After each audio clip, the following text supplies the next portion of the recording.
할렐루야. 사랑하는 대강의 가족 여러분, 오늘 하루도 하나님의 말씀과 동행하는 삶이 되길 소망합니다. 오늘 함께 나눌 하나님의 말씀은 사도행전 13장 18절에서 24절 말씀입니다. 광야에서 약 40년간 그들의 소행을 참으시고 가나안 땅 7족속을 멸하사 그 땅을 기업으로 주시기까지 약 450년간이라 그 후에 선지자 사무엘 때까지 사사를 주셨더니 그 후에 그들이 왕을 구하거늘 하나님이 베냐민 지파 사람 기스의 아들 사울을 40년간 주셨다가 패하시고 다윗을 왕으로 세우시고 증언하여 이르시되 내가 이새의 아들 다윗을 만나니 내 마음에 맞는 사람이라 내 뜻을 다 이루리라 하시더니 하나님이 약속하신 대로 이 사람의 후손에서 이스라엘을 위하여 구주를 세우셨으니 곧 예수라. 그가 오시기에 앞서 요한이 먼저 회개의 세례를 이스라엘 모든 백성에게 전파하니라. 아멘. 인류의 4대 성인으로 꼽히는 사람들이 있습니다. 공자, 석가모니, 소크라테스, 예수님, 이렇게 사람들은 4대 성인으로 꼽습니다. 하지만 예수님은 사람들이 생각하는 4대 성인에 포함할 수 없는 분입니다. 예수님은 사람과 비교할 수 없는 분입니다. 하나님이신 예수 그리스도는 인간들에 의해서, 그것도 인간과 같은 수준에서 평가받을 수 없는 분이기 때문입니다. 예수님은 석가나 공자나 소크라테스와 같은 사람과는 비교돼서는 안 되는 분입니다. 예수님이 하나님이시라는 것 외에도 이 탄생 자체가 그 사람들과는 근본적으로 다르기 때문입니다. 우선 잉태되신 방법이 다릅니다. 다른 사람들은 성적인 접촉을 통해서 잉태되었습니다. 물론 부부간의 사랑 행위는 좋은 것입니다. 하나님이 주신 축복 중 하나가 이 성입니다.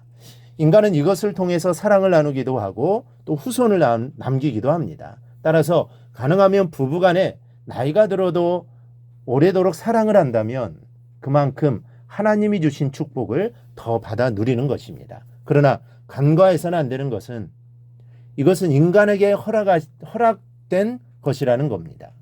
때문에 예수님은 성령으로 잉태되셨습니다. 인간적인 방법으로 세상에 탄생하신 게 아니라는 말씀입니다. 또 탄생하시게 된 경위가 틀립니다. 예수님은 약속에 의해서 세상에 오셨습니다. 이 성경 여러 곳에 이 사실에 대한 기록이 있는데 오늘 본문 23절에도 보면 사도 바울은 하나님의 약속을 따라 예수님이 구주로 세상에 오셨다고 말씀합니다. 하나님이 약속하신 대로 이 사람의 후손에서 이스라엘을 위하여 구주를 세우셨으니 곧 예수라. 하지만 다른 사람들은 그렇지 않습니다.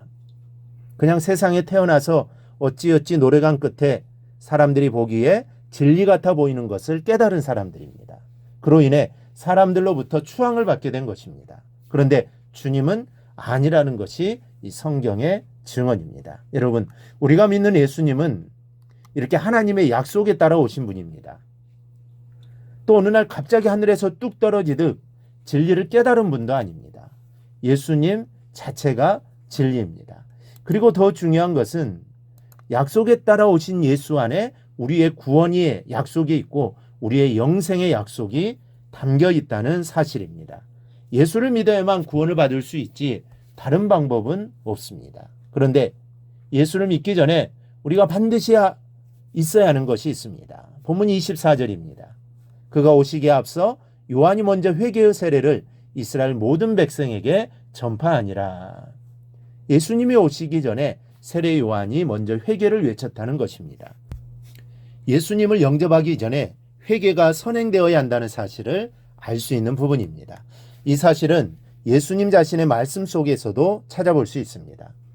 예수님이 세상에 오셔서 처음으로 복음을 증거하실 때의 말씀이 무엇입니까? 마태복음 4장 17절에 이때부터 예수께서 비로소 전파하여 이르시되 회개하라 천국이 가까이 왔느니라 하시더라.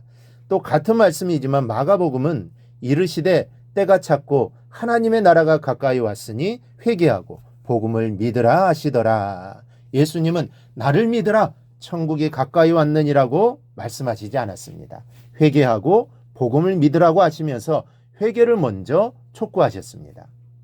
회개가 먼저임을 말하고 있는 것입니다. 즉 회개가 있어야 진정한 믿음이 깃들 수 있기 때문입니다.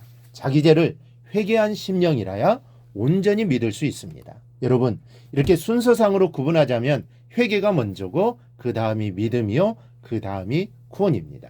근데 사실상은 이 모든 과정이 동시에 이루어진다는 것을 알아야 합니다.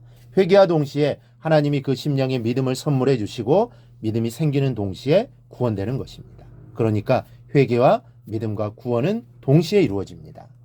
사랑하는 여러분, 예수를 모르고 살아왔던 나날들의 죄를 하나님께 눈물로 회개하는 과정이 있었습니까?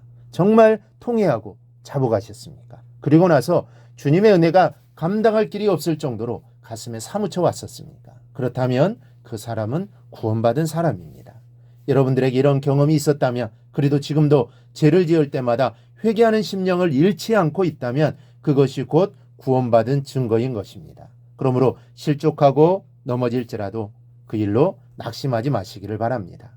예수의 공로에 의지해서 회개하십시오.